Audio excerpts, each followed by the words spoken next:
I think that's what I wanted to say.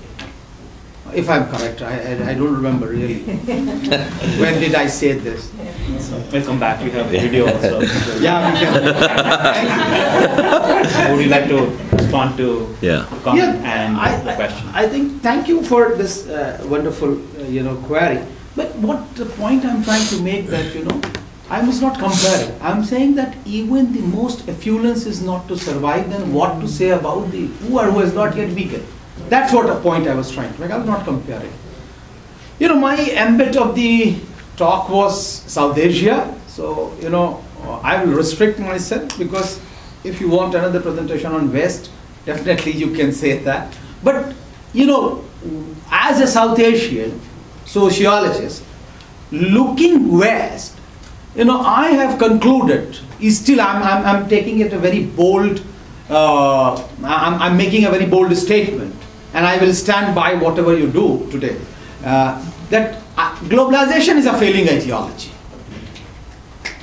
That is my conclusion, and soon people will realize, and they've started realizing, Lehman was not a offbeat thing. Best mind put together could not stop its fall. And even today, President is making statement after statement that how they will recover, and they are not being able to recover. And second thing, if you go by sociologist Giddings, F.H. Giddings, he argues that he's still out of 211 countries of the world, 99 have only joined this process of globalization. 100 countries is still not part of this process of globalization. That means they understand that there is something wrong, there is some flaws. So I feel that this is too much celebration of a process. And of course, when the production of knowledge is bent towards one end, they can justify anything. They can use any means to justify. That's what I will take. Maybe you can ask later on why, or you can tell us later on why that question is important to you. Because my whole question was who is getting more benefit than, Of course, you can very well understand who gets actually. Because it's one-way process, There's no way two-way process, one-way process only. Professor, I have two questions. From what I could make out from your talk, are you suggesting that globalization is a cause for social exclusion? If yes, then I don't have a second question. But if no, then don't you think social exclusion should be considered on an individual standpoint rather than combining globalization and social exclusions? Because when we had Kshatriyas and Vaishyas and Harijans, the Kshatriyas were still amassing rubies and emeralds and fighting wars, and the Harijans were still cleaning out cow dung. Transport that 200 years later, I mean the multi-corporations of the world are still minting their money, and people who have to clean cow dung are still cleaning cow dung. So are you saying that globalization is the entity that has caused social exclusion, or social exclusion has always existed, will always exist, and needs to be looked at as a separate entity and not combined with globalization? Great. Yeah. So, again, I have two questions. One is actually not a question. I was looking at the child mortality rate in India. It's been a steady decline since 1960 all the way to 2010. So, I was not, after seeing the graph, it's almost a straight line going down. I'm actually very confused about what you said regarding child mortality rate and the effect globalization had on it in India. Yeah, if you can answer that.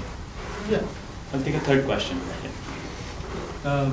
So one of the states in India, Bihar, right, is the last 5 years has considered so the poster child in terms of growth rate and all the good things that are happening with globalization in the poorest part of India.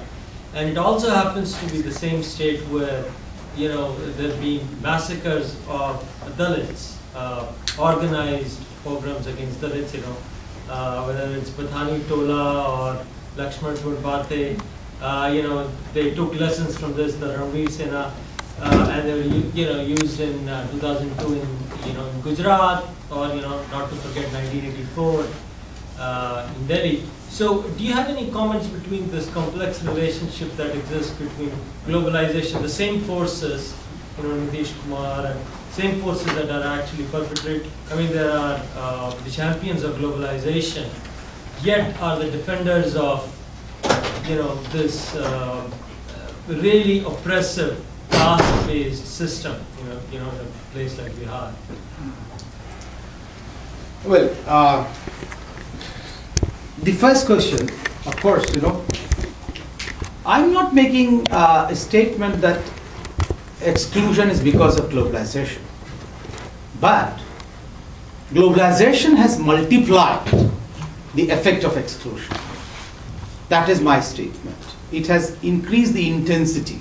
It has increased the levels of exclusion. Till yesterday, those people who were in radar that yes, government will do, state will do something.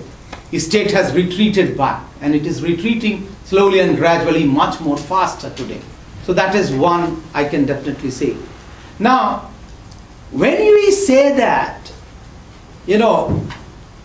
globalization is responsible for another way, Why? Because very selectively the politicians are making this statement that we have to do structural adjustment because we are being dictated by certain supra institutions, World Bank, IMF and all that, and we have to make these structural adjustment and we have to draw back. Globalization never says that you don't do your land reforms.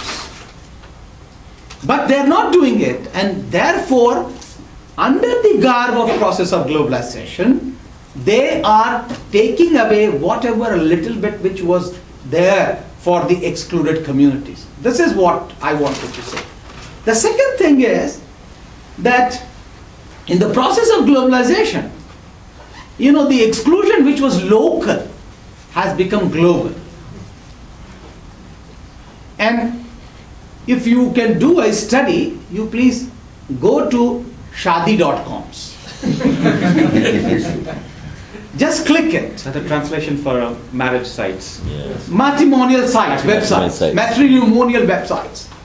Now, in that context, what has happened? The caste has gone from real to virtual. And you see what happens, that people are asking spouses from caste within caste from subcastes. And so in Chicago, a father-in-law burnt his son-in-law, his daughter, and 2 kids just because somebody married lower caste. In Chicago it happened. I have my data. You can see New York Times on 8th of, I think, some 2008 case. You can see that. And you see B, Brahmin Samaj of North America. You just click that. You will see what statements they are writing. We want to make a network. We want to make a network of international community. This is what the statement they write. We want to give them opportunity, a platform to have matrimonial alliances. This is this website says. You can click on that. So I'm saying that how this whole process of local has become global, and it has become, it has a confluence of, you can say, primordial identities in which now achievement oriented, what we call as achievement oriented and universalistic principles are being roped in for primordial identities also. And it is in this context it becomes very, very difficult and heinous sometimes to pinpoint that really whether globalization is doing this. No, it's difficult to pinpoint because it becomes so sophisticated, very sophisticated. Now, as far as the childbirth is concerned, I'm talking, you were talking about infant mortality rate.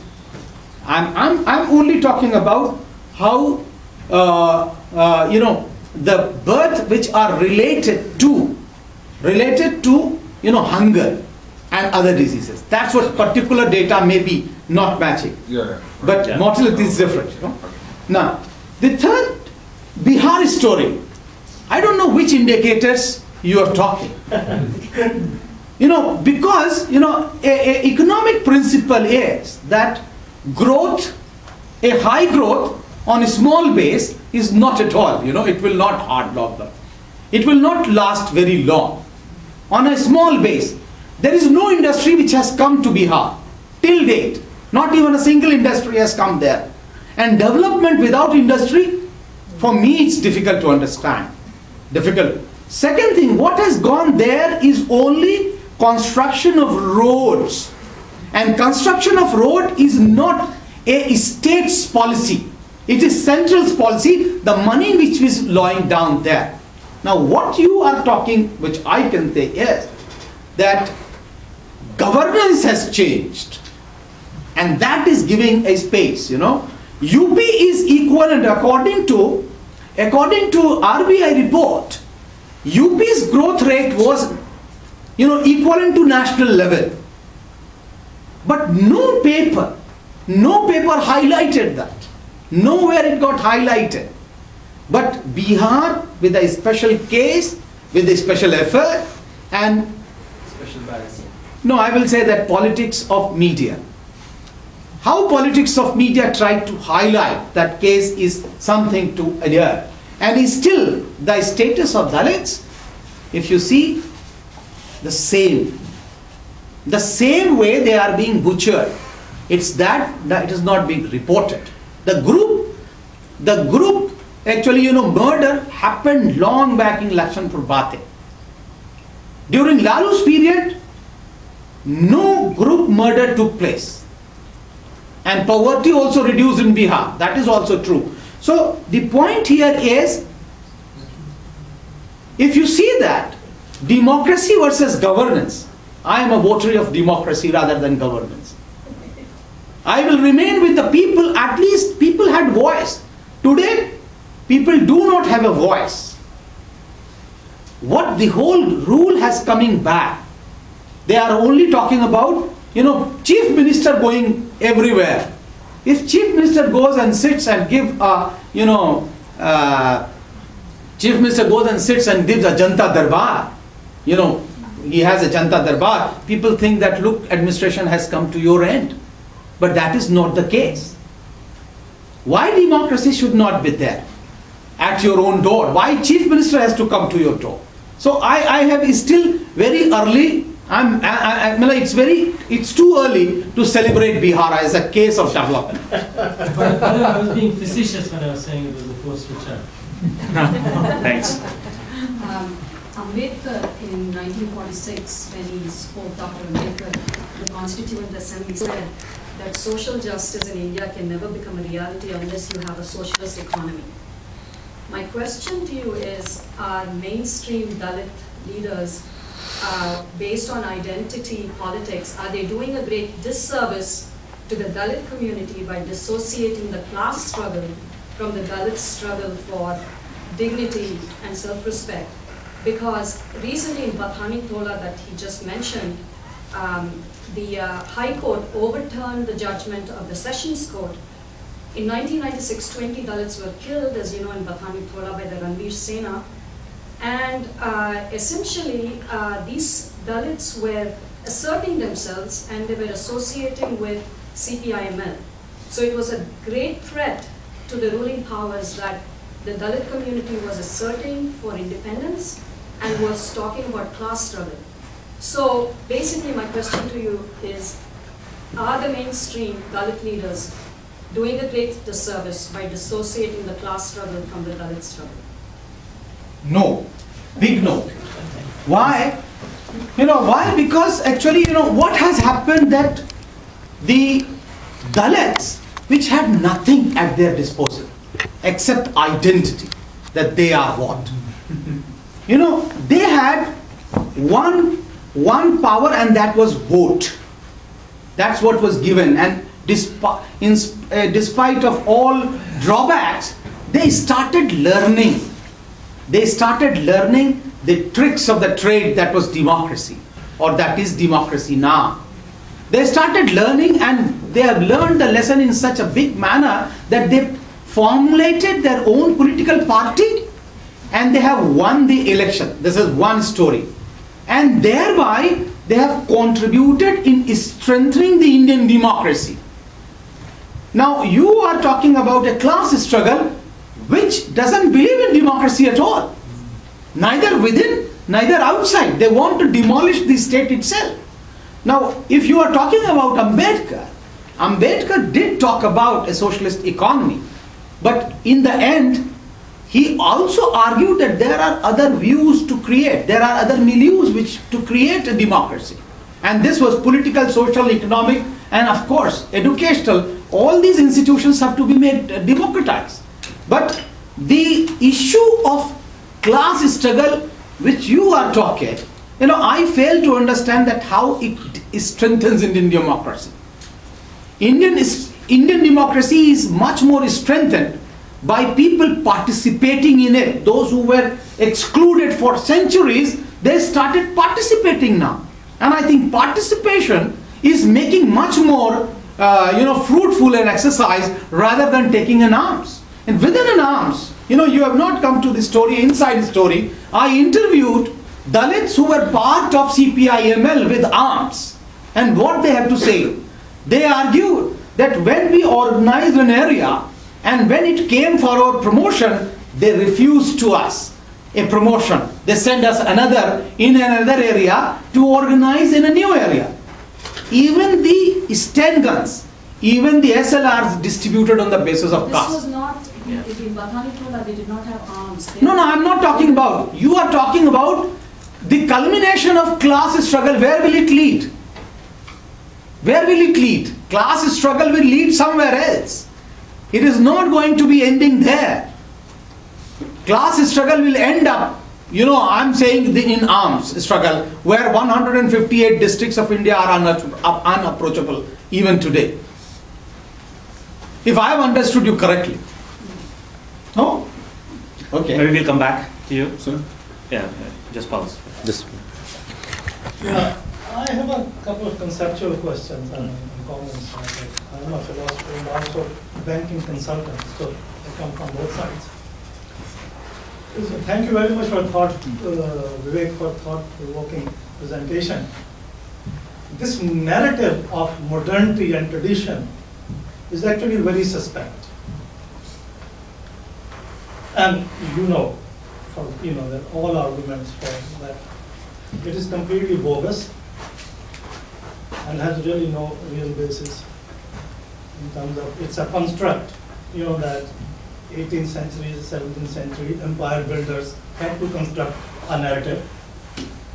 So, you can't take it seriously as a discipline. And second thing is this globalization.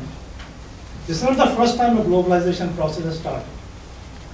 You look at Buddha's time, India, South Asia is going through a huge globalization process. But this globalization, we are actually, to be precise, it is march of the global capital. And this global capital cannot overcome its own contradictions, number one. And number two, its own dynamism. And number three, it is unsustainable. So if you look when it starts from, like Holland and Italy and Germany, 18th century, goes to Ireland, Scotland, Wales, this is what precisely it did, what it's doing other parts of the world. And so I'm glad you're raising this question for us as South Asians to really ponder over that which way as a people we are going to go, because it is being ballyhooed all over the place. Something great is happening, shining India, and all those things. But when you sort of dissect and see at the core of what it is, you know, part of its dynamism is this intensification of exclusions of vast majority of people. So I mean, what is taking place? Like, it's not surprising this is the way it is going. So my question to you that as a people, how do we deal with it in terms of in a material sensuous activity as well as in terms of spiritually? How do we It's actually related, it goes on from that point and arrives at the same question. You were saying yourself that you don't believe that globalization is sustainable. You quoted Lehman's as a specific example of that, of a self-destruct. Considering that India will be spending $1 trillion in the next 5 years on globalization-oriented infrastructure development, which goes basically into the cities and urbanization of the new system, the new modern system, to the exclusion of the majority of Indians who will be neglected. How do you think this will end up if it doesn't receive attention on the level that Professor Jaspal just mentioned? As a polytheory teacher, it's very difficult for me to understand, really, because you know this war is such a gingentic war, and I say it as a war, actually a battle. It is a gingentic war, as you see that the whole world is pinning their hope, you know, and world I'm talking about quote unquote selected group of the world. They are pinning their hope, and I think that's what the world order runs. And therefore, what happens that these constructions, they are backed by, you know, heavy knowledge production, produce books after books, theories after theories. You know, we used to hear about structural functional theory then, and how structural functional theory was created scientifically, and how even, you know, in racism, how scientific theories were created, that how the blacks were inferior. So I think these theories we are up against theories, and what resources we have. You know, it's good that some people ask me to speak, because I have been speaking this in my country for so many years. So I got an audience, and I think you are so, you people are listening me so carefully. I'm really happy for that only.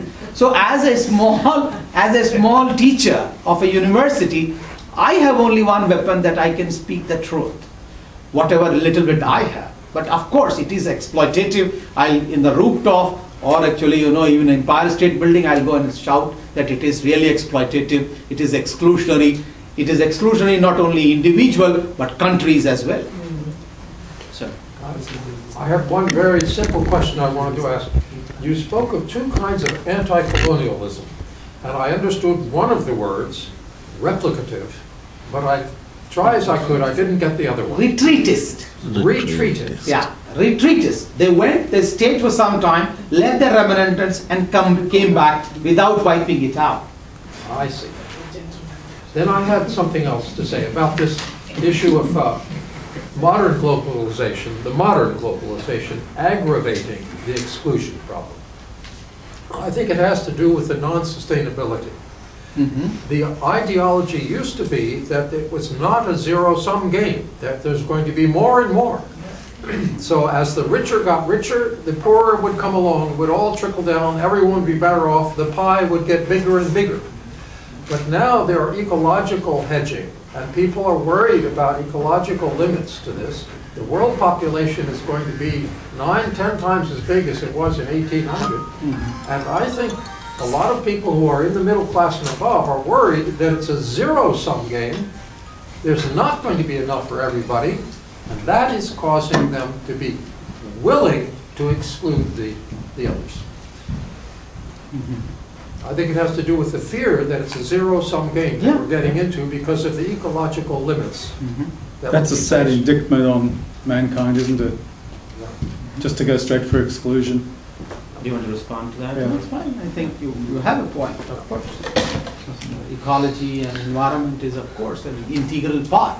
You can make flyover once, you can broaden the road once, Yeah. but how long you will be keep on broadening the road and making flyovers? One day it will have to come down. Before we take the questions from people who have asked before, I'd like to take questions from people who have not asked before. So there, and at the back. So can you start with? You mentioned that because of globalization, the third world countries are becoming passive recipients of culture. So they are. I will not say. Okay. It seems that they are. Yeah. Okay. So because of which a lot of these third world countries are, as you spoke about, Hindi pop, Punjabi pop, becoming hybridization, and in spite of, along with globalization comes a lot of knowledge. There is a lot of awareness. So how should a society change, or what can we bring about in a society that they don't really are passive recipients, but they try to understand, engage, and try to come up with, like India, doesn't come up with an idea. I mean, it has to be like a role model for developing countries. That's what I want India to be, a role model, not just take whatever is coming from the West and inculcate it into the society. So how do we bring about a change in society? What can be done? Or what are your thoughts? Yeah, actually, I don't have questions, but some points on what Professor. Some points. Yeah, If you can be brief. So talking about this matrimony thing, I just want to add to Professor. If we Google that, if you are searching for a bride or a groom, and if you Google SC, ST, OBC excluded, or can you just expand it for everybody? Yeah, so I think they might. Scheduled tribe. Yeah, scheduled caste, scheduled tribe, and other backward class candidates. Please excuse. If you Google that, you will find 57,000 entries. And if you Google scheduled caste and scheduled tribes excluded or excused, you will find 147,000 entries. So this is globalization as of today. About the Tendulkar Committee report, again based on P. Sainath's, he is an excellent, fabulous rural editor. He also makes a very good point about the committees that are appointed by Government of India. 7, 8, 10, 12 committees are appointed for the same purpose until they deliver the report what the government wants to show. Thirdly, about the agriculture, the shift from now, as Professor cited out, that the farmers have moved from agriculture. Adding on to that, our shift and focus from food crops has gone drastically up. Now we are getting into cash crops. We are getting into an insufficient supply of food for our own country. That has been very highly encouraged by the corporates. Shift from food crops to cash crops. And then, like, US is a vanilla country. It's a vanilla nation. If you see the pattern in South India, the shift from food crops has drastically gone to production of vanilla, which Indians hardly consume. So where are we at globalization? Being insufficient in food and then borrowing it from other countries at exorbitant cost, where only the affluent can afford to eat that food. Yeah, that's any comments? I think that's fine. No, I think that's fine. Thanks, sir. Professor, you told that so many farmers, millions of farmers stop the cultivation and farming, and we also hear or read in the newspaper that so many farmers are committing suicide. And at the same time, the average salary of something poor people is around 19 rupees per day. If I go to India, the 19 rupees is basically you get a cup of tea. So I don't know, is at the same time there is lot many people, lot many malls coming up, and people are buying the things like anything. So there must be something going on there. The rich people are going very rich, poor people are going very poor. And I don't know at what stage these poor people cannot afford anything, they can't get any food and all this. So do you envisage any civil war between these poor people and the rich people in India? Well, you have a very difficult question.